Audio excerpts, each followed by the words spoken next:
है 2022-23। इसका मैंने पेपर अच्छे से एक्सप्लेन करके चैनल पर अपलोड कर दिया था कुछ दिन पहले।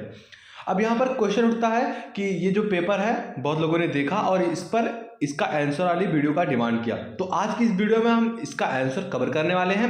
अगर आपने वो पेपर नहीं देखा है, क्योंकि ये पेपर से बहुत ही इंपॉर्टेंट क्वेश्चन पुट आउट किए गए थे, बहुत ही इंपॉर्टेंट क्वेश्चन उठाए गए थे, जो कि लगातार इसमें कुछ तो क्वेश्चन ऐसे थे जो लगातार इसमें पूछे जाते हैं, तो वही क्वेश्चन हम आपका उस पेपर में डिस्कस किए हुए थे। लेकिन इसका इस बार फुल जितना आपका जैसे 150 शब्द में पूछा है तो 150 शब्द में उसका आंसर देंगे एंड बेसिकली ये पेपर आपका सॉल्यूशन वीडियो है।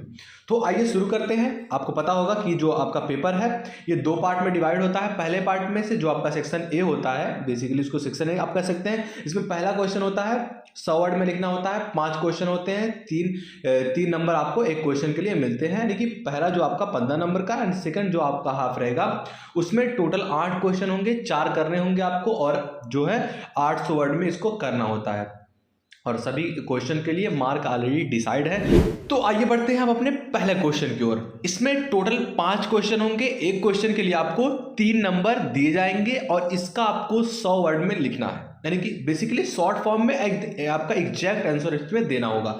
तो इसमें पहला क्वेश्चन आपका कह रहा है व्हाट इज प्राइमरी डाटा, कि प्राइमरी डाटा क्या होता है, इसको आप एक्सप्लेन कीजिए, लेकिन आपको सटीक एक्सप्लेन करना है। तो आइए बढ़ते हैं इसके आंसर की ओर। प्राइमरी डाटा तो ये क्या होते हैं? ये ऐसे प्रकार के डाटा होते हैं जिन्हें पहली बार कलेक्ट किया जाता है। कोई भी जैसे एग्जाम्पल के रूप में यहाँ पॉइंट्स लिखे गए हैं कि primary data are originally collected. जो आपके प्राइमरी डाटा होते हैं ये ओरिजिनली कलेक्ट किए जाते हैं फर्स्ट टाइम, पहली बार कोई भी डाटा अगर कलेक्ट किया जाता है तो उसे आप प्राइमरी डाटा कहते हैं, प्राथमिक संपर्क कहते हैं। तो अगर कोई डाटा है इसे पहली बार कलेक्ट किया गया और उसे यूज किया जा रहा है एज ए इन्वेस्टिगेशन, तो उसे आप कहते हैं सेकेंडरी डाटा। बेसिकली हम हमारे पास पूछा गया है क्या प्राइमरी डाटा, तो हम प्राइमरी डाटा की ओर फिर से आते हैं। तो प्राइमरी डाटा क्या होते हैं? ये ओरिजिनली कलेक्ट किए जाते हैं पहली बार। एंड सेकेंड आपका पॉइंट इसमें है primary data are like raw material, कि जो प्राइमरी डाटा होते हैं ये एक रॉ मटेरियल की तरह होते हैं, मतलब कच्चे माल की तरह होते हैं जिन्हें उपयोग में लाया जा सकता है, उसे आप मॉडिफाई करके उसे आप उपयोग में ला सकते हैं। तो ये जो मैं पॉइंट बता रहा हूँ इन पॉइंट के जरिए आप लिख सकते हैं। आपको ज़्यादा नहीं लिखना है, बस कुछ पॉइंट उठाने हैं, थोड़े थोड़े लिखने हैं, यानी कि 100 वर्ड में एक पेज में आपका हो जाएगा तो पूरे नंबर आपको दिए जाएंगे। तो ये क्या होते हैं? Primary data are like raw material, ये कच्चे माल की तरह होते हैं जिन्हें आप यूज में ला सकते हैं। किससे? मॉडिफिकेशन से आप उसे बना सकते हैं। तीसरा पॉइंट आपका है primary data are according to the object of investigation and are use without colouration. अगर आप प्राइमरी डाटा है ये according to object of investigation के रूप में यूज किया जाता है, ये जो डाटा होते हैं यूज विदाउट कलरेशन, विदाउट करेलेशन के, विदाउट सहसंबंधक के इसे आप यूज करते हैं। तो ये हमारा तीसरा पॉइंट था। एंड चौथा पॉइंट है the collection of primary data requires large sum energy and time. जो प्राइमरी डाटा होता है इससे अगर आप रिक्वायर करते हैं, इसे आप जो है इसे आप एकत्रित करते हैं तो इसमें आपको लार्ज सम लगेगा, एनर्जी बहुत लगेगा एंड टाइम, क्योंकि इसे आप पहली बार कले जा रहे हैं। तो देखिए प्राइमरी डाटा बेसिकली क्या होता है, जब हम किसी डाटा को पहली बार यूज करते हैं तो उसे आप प्राइमरी डाटा कहते हैं। एंड अगर वो प्राइमरी डाटा को यूज करने में आपको बहुत ही मेहनत लगता है एंड बहुत सारे एनर्जी लगते हैं, जो ये डाटा होते हैं इन्हें आप रॉ मटेरियल भी कह सकते हैं। एंड ये डाटा को यूज करने से पहले इसको आपको रीयूज करना होगा, इसे आपको देखना होगा, इसे आपको क्लासिफिकेशन करके बांटना होगा, मतलब इसे मॉडिफाई करना होगा। तो ये बेसिकली आपका होता है प्राइमरी डाटा। एग्जाम्पल के रूप में लेते हैं तो अगर मान लीजिए गणना हो रहा है देश में, जैसे आपका गणना अभी चल रहा है, 2011 में हुआ था गणना, तो इसमें आप क्या करते हैं, लोगों के घर तक जाते हैं और उससे पूछते हैं कि जो आपका करंट डाटा है घर में कितने लोग हैं, कितनी महिलाएं हैं, कितने बच्चे हैं। तो ये जो डाटा आप कलेक्ट कर रहे हैं छोटे छोटे टुकड़ों में, इसे देखिए इससे पहले तो टाइम लगेगा कलेक्ट करने में, ये क्या हो गया आपका डाटा हो गया। एंड आप इसमें आप लोगों के घर तक जाते हैं, एक एक लोग से पूछते हैं, आप जितने घर हैं उनसे पूछते हैं, तो इसमें जो ये डाटा आपका बनता है इसे ही प्राइमरी डाटा कहते हैं। एंड बाद में क्या होता है आपका, इन्हें तमाम कैटेगरियों में बांट जाता है, बच्चे इतना है, मेल इतना है, फीमेल इतना है, तो ये से आप सेकेंडरी डाटा कह सकते हैं। तो ये इस तरीके का सर्कल आपका चलता रहता है। आई होप आपको प्राइमरी डाटा के बारे में कोई डाउट अब नहीं रहेगा। आइए बढ़ते हैं अपने दूसरे क्वेश्चन की ओर। दूसरा क्वेश्चन हमारा कह रहा है what is arithmetic mean. M क्या होता है, गणितीय माध्य क्या होता है, बेसिकली एवरेज के बारे में यहाँ बात किया गया है। तो आइए आंसर की ओर बढ़ते हैं। डिफिनेशन में अर्थमेटिक मीन क्या होता है, एम क्या होता है, औसत क्या होता है, गणितीय औसत of a group of observation is a content obtained by dividing the sum of the observation by their numbers. M is denoted by X और एम, इसे एक्स से डिनोट किया जाता है। एंड बेसिकली औसत क्या होता है आप सबको पता होगा। अगर आपको औसत के बारे में लिखना हो, अगर आपको औसत निकालना हो तो क्या करते हैं आप, basically sum of our observation, जितने ऑब्जर्वेशन हैं सबको प्लस के रूप में लिख देते हैं, फिर नंबर ऑफ जो ऑब्जर्वेशन रहते हैं, जितने नंबर हैं उसे आप नीचे करके डिवाइड कर देते हैं। एंड बेसिकली जो आपका आंसर निकल के आता है इसे आप कहते हैं अर्थमेटिक मीन, इसे आप कहते हैं औसत दूरी। तो यहाँ अकॉर्डिंग टू WI किंग यही बेसिकली ये भी ये कहते हैं कि द अर्थमेटिक एवरेज में be defined as a sum of the aggregates of a series of item divide by the numbers. For example the arithmetic mean of the numbers, आपके पास नंबर दिए गए हैं, 4 नंबर यहाँ है, 40, 48, 52, 44 इज गिवन बाय। तो आप इसका एक्स कैसे निकालेंगे, इसका आप अर्थमेटिक मीन कैसे निकालेंगे, तो आप बेसिकली इसको जोड़ देंगे, जितना रहेगा आपका उसको नंबर्स को जोड़ देंगे। एंड जितना नंबर रहेगा, कितने नंबर्स हैं, तो आपके पास 4 नंबर है तो यहाँ 4 लिख दिया आपने। अब इसको जोड़ेंगे, जितना आएगा उससे आप भाग कर देंगे, जो आंसर रहेगा वही आपका क्या हो जाएगा, अर्थमेटिक मीन। अगर आप फार्मूला बनाते हैं तो आप x is equal to sum of the observation, जितना आपका x, x2, x plus plus के रूप में आप xn तक जाएंगे, फिर जितना नंबर रहेगा उसे आप n से डिनोट करेंगे। एंड जो भी आपका निकल के आएगा x bar is equal to sigma x upon n। यही बेसिकली क्या होता है आपका अर्थमेटिक मीन। आई होप अगर एग्जाम में आता है अर्थमेटिक मीन क्या है, एम क्या है, तो आप लिख ले जाएंगे। आइए अपने तीसरे क्वेश्चन की ओर बढ़ते हैं। आपका सी नंबर का क्वेश्चन है, कह रहा है व्हाट इज कोरिलेशन, सहसंबंध क्या होता है। ये आपका तीसरा क्वेश्चन है और ये बहुत ही इंपॉर्टेंट क्वेश्चन है। मैंने क्वेश्चन पेपर उठा के देखा तो इसमें बहुत सारे सन में ये क्वेश्चन पूछा गया है, सेमेस्टर में भी आपके एग्जाम में आए हैं एंड बहुत ही इंपॉर्टेंट क्वेश्चन है। आइए इसके आंसर की ओर बढ़ते हैं।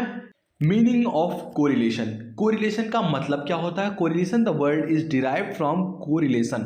कोरिलेशन अगर आपको नहीं पता कि कोई शब्द का डिफरेंशिएशन क्या है तो उसे आप 2 भागों में डिवाइड करेंगे, देन आपको ग्लू मिल जाएगा कि व्हाट इज द वर्ड। तो द कोरिलेशन मतलब क्या होता है, एक दूसरे पे जो रिलेट करे, जो म्यूचुअल रिलेशन होता है, इसे ही आप कोरिलेशन कहते हैं। देखिए यहाँ लिखा भी गया है which means mutual relation.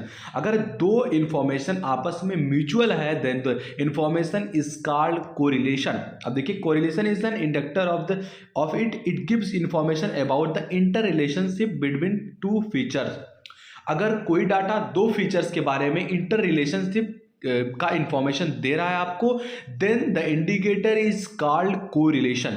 For example अगर उदाहरण देखते हैं, बाय मेजरिंग, गणना के रूप में अगर आप 2 characters, 2 subject of a person and by the arranging of the separate score of each person in the form of Paris in the table, the relation between is found by statistical calculation, it is called correlation. अगर आप example के रूप में एक व्यक्ति के 2 विषयों की विशेषताओं को माप कर प्रत्येक व्यक्ति के अलग अलग अंकों की आप तालिका बनाते हैं, दोनों को तालिकाओं को आप जोड़ के रूप में व्यवस्थित करते हैं, देन दोनों जो डाटा रहेंगे इनके बीच में जो संबंध सांख्यिकीय गणना बनेगा, इसे आप सांख्यिकीय गणना के रूप में आप डिवाइड करेंगे। And this information is called correlation. एक दूसरे पे जो म्यूचुअल रिलेशनशिप बना रहे हैं इसे ही आप कहते हैं कोरिलेशन। तो आई होप आपको कोरिलेशन का मतलब समझ में आ गया होगा। एंड देन अगर आप एग्जाम में लिख रहे हैं तो अगर एक जो है विद्वान के द्वारा जो स्टेटमेंट कहा गया है कोरिलेशन के बारे में, अगर आप ये लिख देते हैं देन आपको श्योरली पूरे नंबर दिए जाएंगे। तो आइए बढ़ते हैं कि जो विद्वान हैं इन्होंने क्या कहा है कोरिलेशन के बारे में। कॉर्नर क्या कहते हैं कोरिलेशन के उपलक्ष्य में, ये कहते हैं if 2 or more quantities vary sympathy so the movement in the other then they are said to be correlated. अगर कलरेटेड है कोई तो उसमें इट 2 और मोर क्वांटिटेटिव होने चाहिए एंड ए सिंपैथिक वे में। तो ये जो स्टेटमेंट है ये कर्नर द्वारा कहा गया है। अगर आप ये लिखते हैं बेसिकली आपको पूरे नंबर दिए जाएंगे। चौथा क्वेश्चन कह रहा है आपका what is classification. I hope सबको पता होगा क्लासिफिकेशन के बारे में, अगर आ गया तो आप बेसिकली लिख ले जाएंगे। क्लासिफिकेशन क्या होता है, वर्गीकरण, बंटवारा। अगर डाटा है तो उसे आप कैसे बांटेंगे, कोई भी चीज़ अगर आप उसको क्लासिफाइड कर रहे हैं देन जो आपका बंटवारा होगा यही आप क्लासिफिकेशन होता है। लेकिन आप देख लेते हैं कि इसका जो आंसर है आप किस तरीके से लिखेंगे। हमने डाटा के रूप में उपलक्ष्य में ये लिया है। एस्टिमेशन मतलब होता है आपका गणना। क्लासिफिकेशन, एस्टिमेशन एक सिनोनिम है आपके।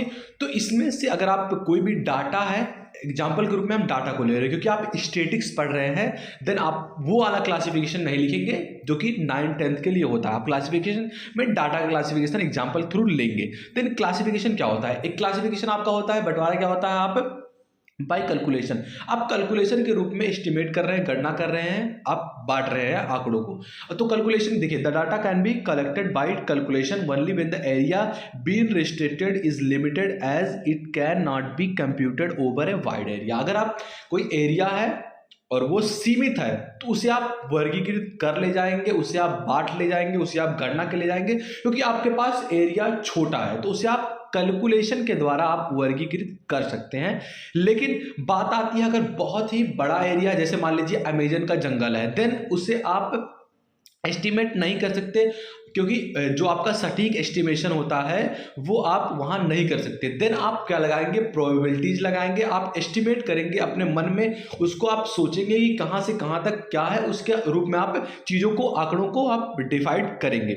तो जो एस्टिमेशन के द्वारा होता है, देखिए यहाँ लिखा भी गया है, the data by the estimation time is collected when the field of the research is very wide और it some reasons calculation is not possible. अगर वहाँ कैलकुलेशन पॉसिबल नहीं है देन आप एस्टिमेशन का गणना लगाएंगे क्लासिफाइड करने के लिए डाटा को। अब इसी के उपलक्ष्य में जो आपके विद्वान हैं डॉक्टर बाउले, ये क्या कहते हैं कि लार्ज नंबर्स, यहाँ नंबर्स आर बीच में गैप रहना चाहिए, तो जो large numbers are not counted, जो लार्ज नंबर होते हैं इन्हें आप काउंट नहीं करते हैं, दे आर एस्टिमेटेड, वो गणना के रूप में एस्टिमेट किए जाते हैं, वे प्रोबेबिलिटीज के रूप में गणित किए जाते हैं। तो ये हमारा चौथा क्वेश्चन था। अगर आप आंकड़ों को क्लासिफाइड कर रहे हैं देन आप किस तरीके से इनको बांटेंगे। तो आइए लास्ट 5वें क्वेश्चन की ओर बढ़ते हैं। 3 नंबर का क्वेश्चन आपका कह रहा है कि state the advantage of questioners. जो क्वेश्चनर होते हैं इनके एडवांटेज क्या होते हैं? तो बेसिकली ये आंसर सबको पता होना चाहिए कि क्वेश्चन, अगर आप किसी के बारे में क्वेश्चन पूछ रहे हैं देन आपको अच्छी इंफॉर्मेशन मिलेगी। इसके एडवांटेज, लाभ मैं आपको बताता चलूँ कि जैसे मान लीजिए एग्जाम्पल के थ्रू में आप किसी देश के बारे में आप क्वेश्चन ला रहे हैं, आप ढेर सारे क्वेश्चंस पूछ रहे हैं उस देश के बारे में, देन आपको पता चलेगा कि उस देश में क्या अच्छाइयाँ हैं, क्या बुराइयाँ हैं, कहाँ पे कौन सी चीज़ है, कहाँ पे कौन सी नदी निकल रही है, कितनी वहाँ की पॉपुलेशन है, who is the prime minister, who is the president. Then questions क्या होते हैं? आपके क्वेश्चन से आप किसी भी डाटा के बारे में आप सटीक होते हैं, आप उस डाटा के बारे में अच्छी तरीके से जानकारी एकत्रित करते हैं। क्वेश्चंस का यही मतलब होता है, आप किसी डाटा की ओर आपका एक विशेष रुचि, आपका एक विशेष पॉइंट ऑफ व्यू, जिससे आप डाटा को अच्छी तरीके से जान पाए। बेसिकली यही क्या होता है आपका क्वेश्चन, एंड आपको 100 वर्ड में लिखना है तो यहाँ आप लिख ले जाएंगे। तो ये आपका बहुत ही कॉमन क्वेश्चन था, देन मैंने यहाँ पर बता दिया आपको। तो यहाँ हम केवल आपका 5 ही क्वेश्चन पढ़ने वाले थे। अब यहाँ वीडियो लंबी हो रही है इसलिए हम आगे वीडियो नहीं खींचेंगे। इसके पार्ट 2 में हम आप और क्वेश्चन आपके लाने वाले हैं। जैसे 4 क्वेश्चन आपका और बचा है जो कि 800 वर्ड में है, तो ये बेसिकली एक्सप्लेन करना होगा अच्छे से ताकि आपको अच्छे से समझ में आए। बहुत सारे क्वेश्चन ऑलरेडी से अपलोड हैं जो कि आपने नहीं देखा है तो प्लीज़ चैनल पर जाकर देख सकते हैं। स्टेटिक्स का ही मैंने बहुत सारा इंपॉर्टेंट क्वेश्चन कवर करा दिया है। आई होप आप वो वीडियो जाकर देखेंगे। एंड इंग्लिश अगर आपने एज ए माइनर सब्जेक्ट लिया है तो इंग्लिश के लिए भर भर के वीडियो चैनल पर अपलोड है। एंड कम्युनिकेशन आपका हो गया, ऑर्गेनाइजेशन होगा, सब पे वीडियो है। स्टेटिक्स का मैंने 2 चैप्टर आपका सेमेस्टर 1 से 2 चैप्टर फुल्ली एक्सप्लेनेशन के साथ, एंड जो आपका इसका आंसर का वीडियो है, जो क्वेश्चन आंसर बनते हैं, इसका वीडियो मैंने वाइडली एक्सप्रेस किया हुआ है। देन वहाँ से जाकर आप वीडियो देख सकते हैं, आपको लिंक डिस्क्रिप्शन में भी मिल जाएगा। एंड आप चैनल पर जाकर प्लेलिस्ट में भी वीडियो देख सकते हैं। आई होप ये वीडियो आपको पसंद आया होगा, एंड पसंद आए तो लाइक करना, एंड जो भी आपके क्वेश्चंस हैं वो आप कमेंट बॉक्स में ज़रूर लिखना। जो भी आपका टॉपिक होगा हम जरूर कवर करेंगे। एंड मिलते हैं आपसे अगली वीडियो में पार्ट 2 के साथ। तब तक के लिए बाय बाय।